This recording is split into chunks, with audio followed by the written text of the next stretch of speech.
Our series, Show and Tell, will take you inside some of the great libraries, both public and private, to explore books and treasures from Jewish history. So I was told that we are in the Columbia Butler Library. Tell us where we really are, because I know I got that wrong. There's no question I got it wrong. We're in the Rare Book and Manuscript Library at Columbia University, which happens to be in the building called Butler Library. Gotcha. Do we know who Butler was? I assume Nicholas Murray Butler was a former... Okay. No, and I don't think he would want to be related to him.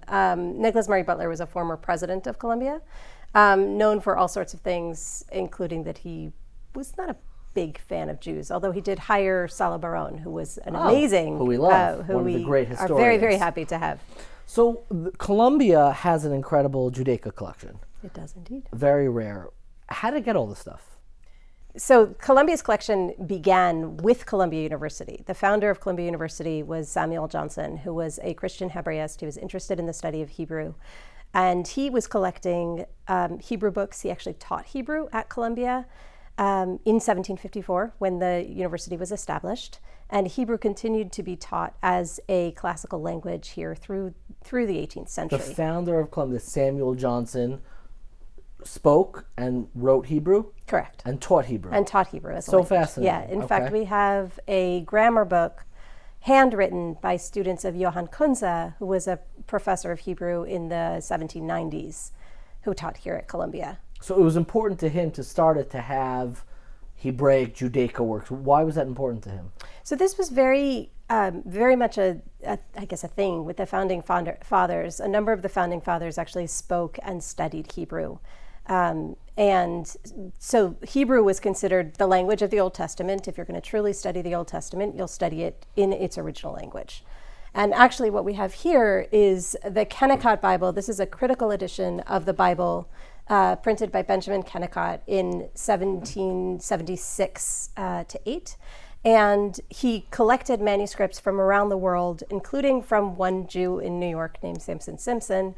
And it was a Columbia president, actually, who carried that manuscript from New York to London so that Benjamin Kennicott could use it as part of his work.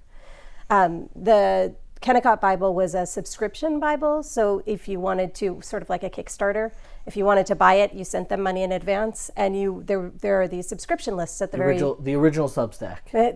Exactly.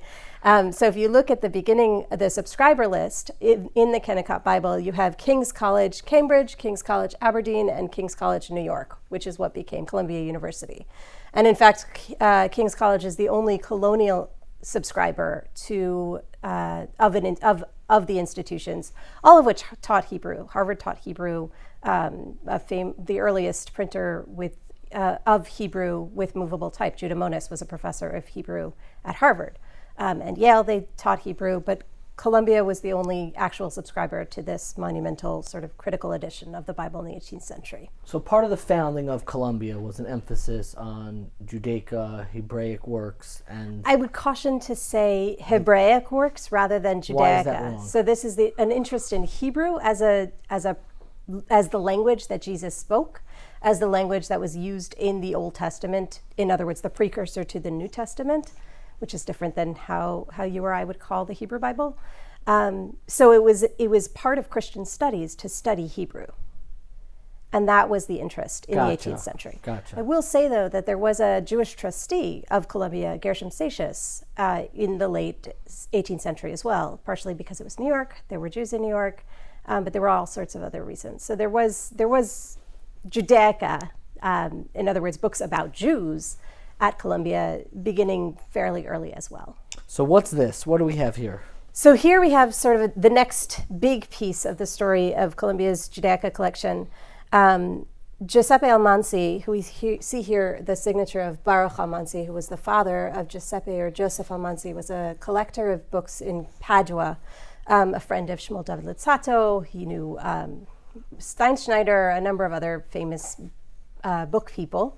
And his collection was joined with the collection of two other bibliophiles, Yaakov Emden and S.D. Lowenstein, who was the chief rabbi of Suriname in the mid-19th century. So his collection, again, Rav Yaakov Emden, this Giuseppe Almanzi. Giuseppe Almanzi and S.D. Lowenstein. Their collections were combined together. Yeah, they were combined together at a book dealer in Amsterdam. Frederick Mueller was the bookseller, and they were all sold at once. They were put up for sale in 1868, and ultimately sold to Temple Emanuel in New York in 1872.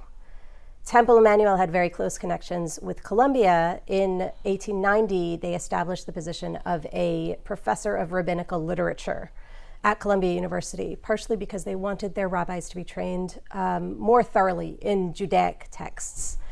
And the person who was hired for the position, coincidentally or not, which was Richard James Horatio Gottheil, who was the son of the rabbi at Temple Emanuel. Worked out nicely for him. 2 years after Gottheil was hired, Temple Emanuel decided to donate this collection that they had bought in 1872 to Columbia University as thanks in gratitude for having this new presence in Jewish studies at Columbia, and also, as they wrote, for thanks for the kindness that they had shown toward Jewish students. At that time, Columbia offered free tuition to students at the brand new Jewish Theological Seminary of America. We still allow them in, we just charge them tuition now. We have a joint program with JTS. So as part of that gesture of thanks, they donated about 2,500 printed books and 45 manuscripts to the collection. Among them, this Machzor that we're looking at here, printed in 1711 in Venice. What's really interesting to me about it is the page prior to the first page of the printed text, which shows the family history of the Almanzi family. And if you look carefully, you can see that the handwriting changes here from an Italian semi-cursive to a very formal square and cursive also, but much more formal hand. After Baruch dies and his son Giuseppe takes over, he continues this family history. You could see names of people who are born and who die throughout. And then here is a dirge that he writes for his father after he died. So it starts Avi. You see that he's writing about the death of his father. So this to me is a book that tells a story. It's a machzor, it's a prayer book for the holidays, and at the same time it incorporates so much of the story of this one family, which they wanted to preserve, and so they kept it in a book. Because books were more than just something you read. Books are expensive. Books are something that you'll keep. And so if you want to record something important, then you'll make sure to put it in a book that is important to you. In the case of the Almanzi family, it was a machzor. And was this unusual to record a family history inside of a book? Relatively common. Yeah. Beautiful. So it's not a history per se. It is a history, but it's my son so and so was born on this date. My daughter was born on this date. So you see that it's a lot of dates. Sure. This over here, is this a poem? This is a poem that he writes. In the middle. Yeah, in the middle. He's writing, because I believe this is where he writes about the death of his father. And so he was very close with his father. It hit him hard when he died. And so he writes this, and then he wrote this additional piece, which actually has been printed as in part of his collected writings. Beautiful. And this is one of the original pieces from the Columbia Rare Judaica collection. Yeah, so this came with the Almanzi family library. Gotcha. So this was part of that second section after this 18th century and the late 19th century, when this came into the library. Beautiful. So we're looking now at Arba'ah Turim, so Yaakov ben Asher's Code of Jewish Law, printed in Berlin in 1702. This happened to be owned by one Yaakov or Jacob Emden. He used this book, as I like to say, practically to death. You can see as he was studying it, he marked off what he was up to, including in the commentary, and his annotations are just throughout all the pages we have. It's not in great shape because of just how well he used this book. He's the one who beat this up. He is clearly the one who beat this up. These annotations are all in his handwriting, and he studied it extensively. And you got this again as you... So this came as part of that collection we talked original about collection. Wow. Yeah, the collection was sold in two parts. So the three men's libraries were sold first in the early 1860s, and then this was actually the second half. of that sale. So the first part of the sale went to, the first part of the collection went to the British Library, where it is today. So they also have material from these 3 libraries, including the Golden Haggadah, some amazing manuscripts that ended up there as part of that collection. Why is this particular tour so famous and beloved? So Yaakov Emden writes in one of his works, he tells a story that he used to study his Torah by candlelight. And one night while he was studying, the candle actually tipped and fell. And he writes that it burnt a hole in the pages of the manuscript, of the book. But it was miraculous because the hole ended at the place where one makes a blessing on miracles. And from what I can tell, it looks like he's a page or 2 off, but it's still quite close. And it's pretty amazing to know this story that he talks about his own book. And you can see and then the to burn. see it, you see it happening in real time. And it ends right here in Here's Hilchos where Brachos. It's in Hilchos Brachos, yeah. But it's not quite, I think it's like a page off from actually the blessing on miracles. But it's pretty close. And it's wonderful because we can say, yes, this story did indeed happen. What else do you have from Rav Yaakov Emden's library? So we have material not only from his library, but from his father, the Chacham Tzvi, Tzvi Hirsch Ashkenazi's library. We have a work where the Chacham Tzvi's father, whose name was Yaakov, writes about the birth of his son, Tzvi Hirsch. So a number of works, some not all as well used as this one, but bearing markings of the Emden Ashkenazi family. So I want to ask what I almost think is almost a lewd question, but how much is this worth? When you think about pricing, how much is this worth? Or what goes through your head when somebody asks you, how much is something in this library worth? So this is only one volume of 4. It's a hard question to answer. And I once, a major bookseller of Judaica once told me that a book is worth as much as the richest person is willing to spend on that book.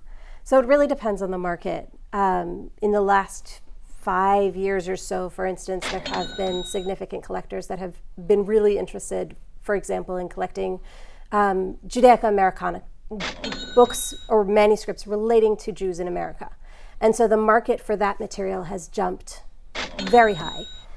Sometimes you'll see that books about famous rabbis or Hasidic rebbes sell for huge amounts. Exorbitant. Yeah. And so it could just be a couple hundred years old, but once you find that inscription, that autograph, then suddenly it jumps to 6 figures, sometimes even 7 figures. So I couldn't put a price on this particular book. And we shouldn't expect to see it on the market. And I better not see it on the market. We do not, our policy is not to de-accession material from the collection. De-accession material. Tell me what that exactly means. De-accession, so to accession something is to bring something into the Provide collection. access? Is that the word? I wonder if that's where, no, yeah, you could be right. I don't know. I heard that word for the first time just now. So to de-accession is to remove it from the collection. And sometimes libraries have to do that. They're tight on funds. Their mission has changed. There are all sorts of reasons. But I'm grateful to work in a collection where our policy is not to do that. The only time, if it happens, it's because of an exception, and it's not because we're selling it for the money. There was one case where a book had arrived here due to, it should not have left the original collection that it came in. And so that book is now back in its rightful home. Sounds like a story. It is a story. I can't go into too many more details, unfortunately, but I was very happy to be able to make that return. That's not something that happens very often. I will say, in some cases, there was recently a symposium at the UCLA because they had found that some material in their collection had been looted from, I think it was the Jewish Museum of Prague. I don't know if it was the Jewish Museum or if it was another collection there. And they returned them. So most of our collections arrived here before World War II. So that's not something that we encounter. But those are things that do happen, and then a library has to, if they're, they sometimes have to return that material. So this is part of a collection of letters that were sent to Rabbi Shlomo Kluger, who was a major rabbi in the mid to late 19th century in Eastern Europe. And we have a number of letters that were sent to him, along with some of his commentaries on Talmud, on some other. Do you know how the library got Reb Shlomo Kluger's writings? I would have to double check, but I think it came with a large collection of manuscripts that was bought by Salah Baron in 1934. Beautiful. That was part of it was a book dealer's entire stock, so he bought everything he had. Just the full library. Yeah. It was about 700 manuscripts and was a huge part of the collection that we have today. So these are a series of letters that were sent to him asking rabbinic questions. Usually sort of basic: is this chicken kosher? I don't know if it came with the chicken. Various different kinds of questions. This particular one was interesting to me because it's a letter written by a woman who writes that her husband is insane, or that's how she writes it. That there's something wrong with his mind, and she's writing asking for his help. For this rabbi's help in how to deal with her husband. It's unusual because usually the letters that are written to rabbis are written by men. In this case, I don't know if she actually wrote the letter or if somebody else wrote the letter for her. Women weren't often always literate in Hebrew. It could be that somebody else wrote the letter, but it's not just one time. She writes one letter and then another, and there's sort of this correspondence. We don't have Rabbi Kluger's response to her, but you see here it says Salomon Kluger in Brody, wow. which is where he lived, and that's how it was addressed. So this was just a very personal story of somebody who was dealing with intense pain and turned to her rabbi for some help with the situation she was dealing with. Beautiful. So this is a wonderful little piece. It was a gift given to a mohel in 1824. It actually opens this way. It's a case, and then you pull the book out of the case. It's a lovely binding here. And this is a Sefer Brit Milah. It's called Ot HaBrit, and it includes all of the liturgy for the circumcision. So it starts with the actual text, and then it ends with the grace after meals, the Birkat HaMazon, because there was usually a feast connected to the circumcision. This is handwritten on parchment. So if you look, it's very smooth paper. It's not paper, it's parchment. This teeny tiny was written. This is all handwritten. This is all handwritten and hand painted on parchment. You could see how small it got. Mm-hmm. Some of the instructions are in Yiddish.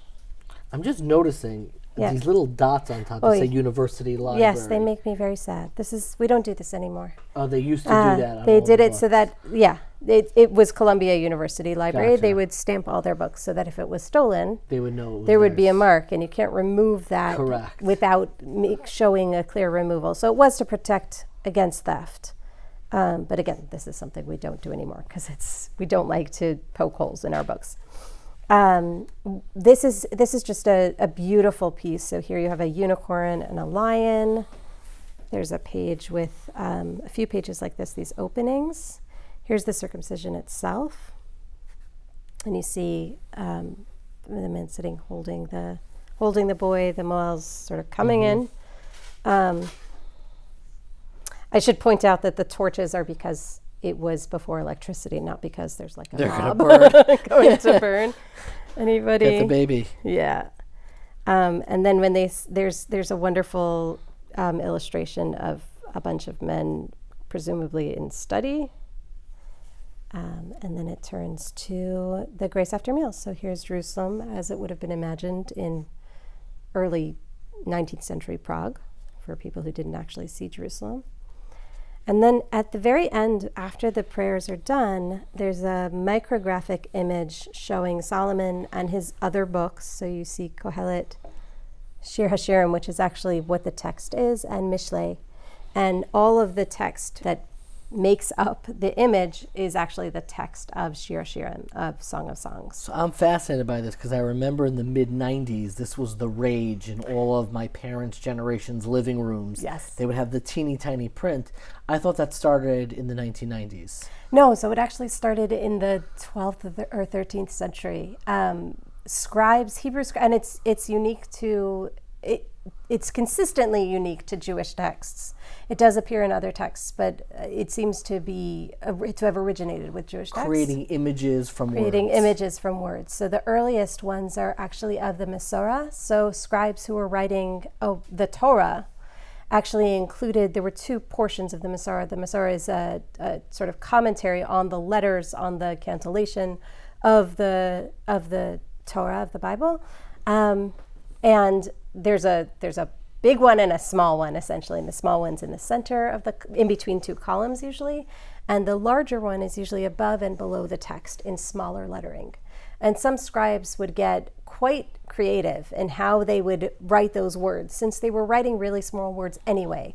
And somebody who was looking at the text of a Bible wasn't looking for the commentary, they were looking at the actual text of the Bible. So you have dragons, you have dogs, you have all sorts of scenes of different things made with these scripts, to the point that there were some rabbis who said, like, enough, this is sacred, just like chill out a little bit. And then you have just like tendrils or flowers. But there's something so moving about the fact that a Jewish expression of creating images with words. Yes. I can't get over that. Yeah. That's beautiful. It's very beautiful.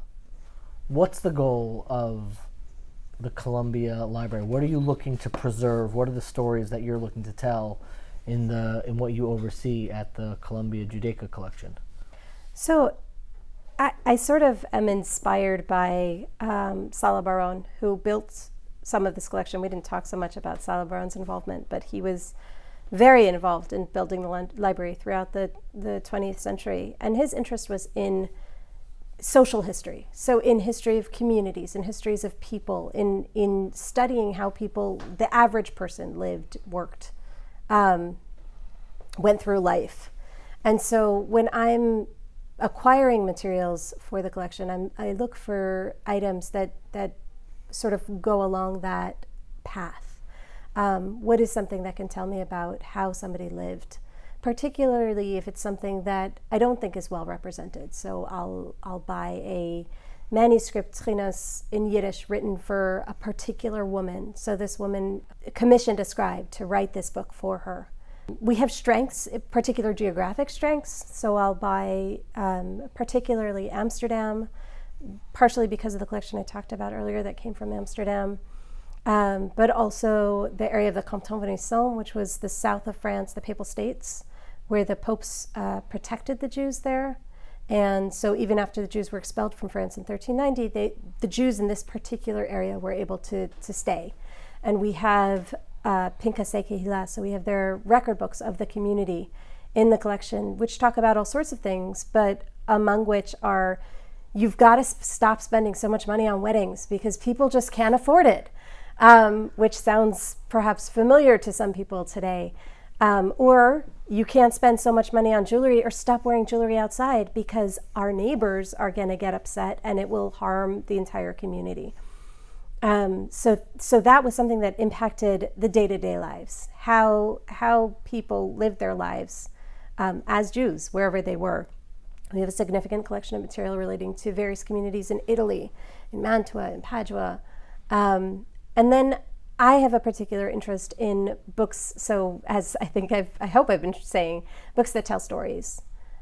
So I recently was able to acquire a Yiddish manuscript talking about a blood libel in Metz, just outside of Metz, from the perspective of the Jews. So in many cases when we hear about blood libels, it's because it's the court case, it's the court documents. And so the assumption is that the Jews are wrong and the Jews are out to kill the Christians. Whereas here you get the sense of the horror, sort of of the Jewish community. How could this happen? Why would they think that this man who was carrying a shofar, because it was Rosh Hashanah time, actually have been carrying a boy to sacrifice? And so you see these little tales that come through. We have another book here, which has at the top of the book It is now 1778. This book was printed 181 years ago.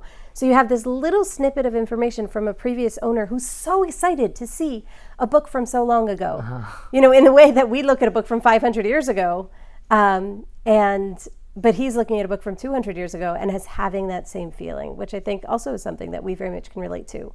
What I see in our collection is so much that everything old is new, everything new is old, rather, that nothing is new, that all of this happens again and again. Humans are humans, Jews are Jews, and sort of the lives continue in similar ways, in similar patterns. And that to me is just amazing, to be able to have the privilege of being able to spend my days with these materials.